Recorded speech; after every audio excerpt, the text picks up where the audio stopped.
在当下的天空中，喷气式动力是唯一的选择。似乎喷气式动力这个名词就是代表着强大。那各位是否知道，在一开始，喷气式飞机不仅打不过螺旋桨飞机，就连它的最初形态也不像如今这么威武霸气。或许你们会认为 M1262 或者 P59A 就算是人类第一种喷气式飞机了。但是今天火力军会颠覆你们的认知，因为人类的第一种喷气式飞机甚至不是金属蒙皮单翼设计，而是一种双翼飞机。喷气式动力顾名思义，就是通过发动机产生一股向后吹的气流，这股气流向后喷射时会与外部空气形成反作用力，飞行器就会在这股反作用力的推动下飞上天空。用一个不准确的形容就是，如果你往飞机里塞一个放屁超人，他一直向后放屁，产生了反作用力，那么这架飞机大概也可以算是喷气式飞机。不过这样的化学能利用方式显然太过低端，所以设计师们想出了更好的方法。在那个材料学还不足的年代，有一名罗马尼亚的天才设计师，他使用一台普通的4缸汽油机驱动一根传动杆，这根传动杆的一端连接着汽油机，另外一端连接着一个离心式叶轮，同时这个涡轮扇叶还放置在一个类似于倒扣花盆的解锥体结构中。乍一看，这并不像是一种喷气式发动机，更像是一种大功率真空吸尘器。但是这确实是人类历史上第一种喷气式发动机的雏形。这种发动机由24岁的罗马尼亚发明家亨利·康达所研制。在当时还没有所谓喷气式发动机的理念，所以这个年轻且天才的发明家在1911年提出的专利名称只是一个简单的改进型螺旋桨而已。在他的专利中，这种发动机并没有真空吸尘器那么简单，它还具有不俗的可升级性。它除了带有外壳的4级离心式叶轮外，还有专门设计的排气管道。如果这根排气管道可以连接一个空气压缩机，将前端4级离心式叶轮吸入的空气经过压缩再喷出，那就会产生更强的推力，也可以承担起更重的飞机结构。这项专利的诞生并非空穴来风。在1910年，一位意大利航空天才乔瓦尼·卡普罗尼，也就是那位有着意大利航空之父美誉的航空设计师的工作室内，康达完成了他的喷气式飞机的设计。这架飞机采用当时普遍的双翼结构，由于只是技术验证，所以它的外观看起来并不精美，反而非常粗糙，仅仅为那个年代最简单的蒙皮加框架的结构。在同年在巴黎举办的第2届国际航空展览会上，这架被命名为 Conda 1910的无螺旋桨飞机还是深深地震撼了参观它的每一个人。不过 Conda 1910的技术非常超前，但是对它的定义并不像是它的诞生历程那样明确，因为康达本人声称的空气压缩和2次燃烧结构并没有在巴黎的康达1910样机上展出，所以一些航空工程师根据理论计算出了康达1910的4级离心式叶轮所产生的推力，大概只有170千牛30磅的推力，而想要让这架飞机起飞，则总共需要240千牛约合54磅推力。想要达到这个数值，在不改变任何结构的前提下，涡轮机的转速应当提升到每分钟7000转。而由于涡轮机仅使用一个50匹马力的发动机带动，在当时那个年代，想要让这台发动机输出足够带动涡轮机的7000转动力，还是一件天方夜谭的事情。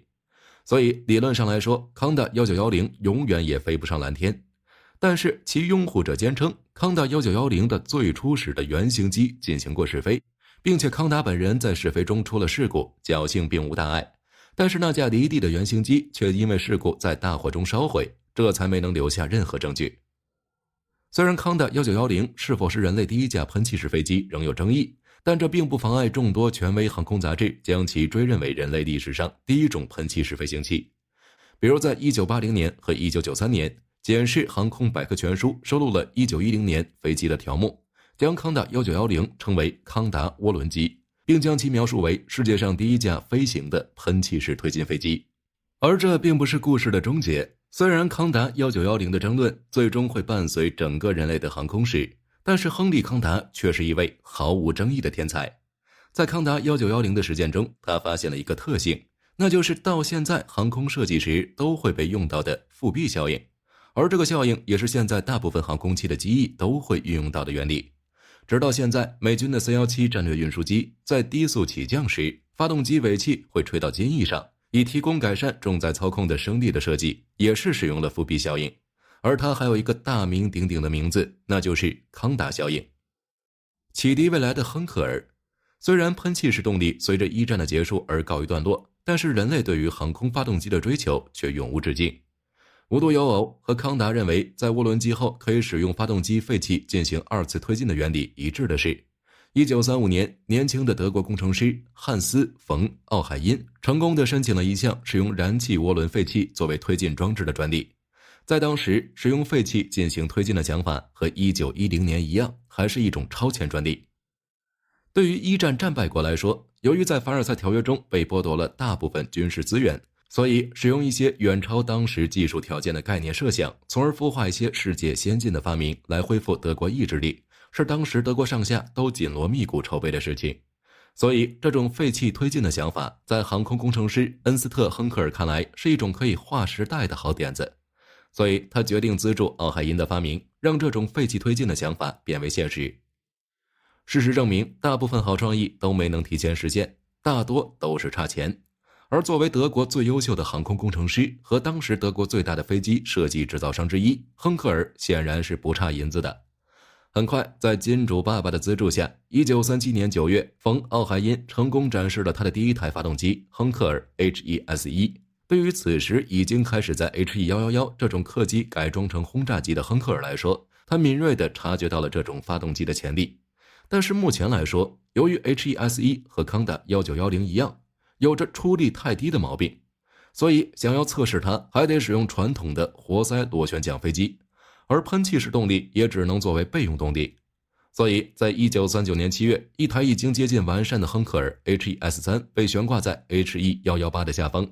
在起降阶段， HE118 使用了自己的活塞螺旋桨，但是在空中，飞行员启动了 HES-3，并且这台发动机也不负众望，成功启动并且运行了一段时间，给这架 HE118 带来了明显的性能提升。这架 HE118 的飞行员大概不会知道，他是世界上第一位驾驶着飞机在喷气动力下进行飞行的飞行员。这样的成功当然是让人欣喜若狂的。对于 HES-3 的成功和其可靠性，亨克尔当即决定他需要适配一种专门的机体，所以这也就是 HE178 的由来。并且为了较好的平衡飞行中带来的空气阻力， HE118 还是一架金属机身的飞机。就在德国人入侵波兰的前几天，1939年8月27日，亨克尔 HE178 完成了自己的首飞。担任试飞员的埃里希·沃西茨是这样描述这次飞行的：我轻轻地向前移动油门杆，当飞机开始滑动时，我最初对推力感到相当失望，因为它没有像176那样向前窜出去，而是缓慢地离开了。滑行到300米时，它的移动速度才有所提升。尽管尝试了几次，我还是无法收回起落架。不过这并不重要，重要的是它飞了，方向舵和所有襟翼几乎正常工作。在飞行了几分钟后，涡轮机开始发出不正常的啸叫。现在我不得不冒险着陆，通过侧滑降低高度。在着陆前，我让它恢复了正确的姿势，做了一个美妙的着陆。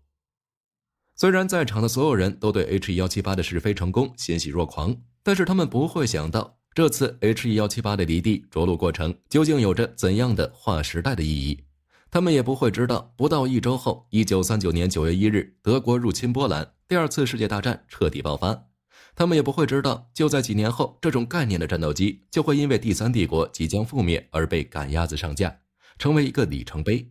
他们更不会知道，这种动力原理的发动机将会在不到20年内从军用铺开到民用，从而占据人类航空史至今的60余年岁月。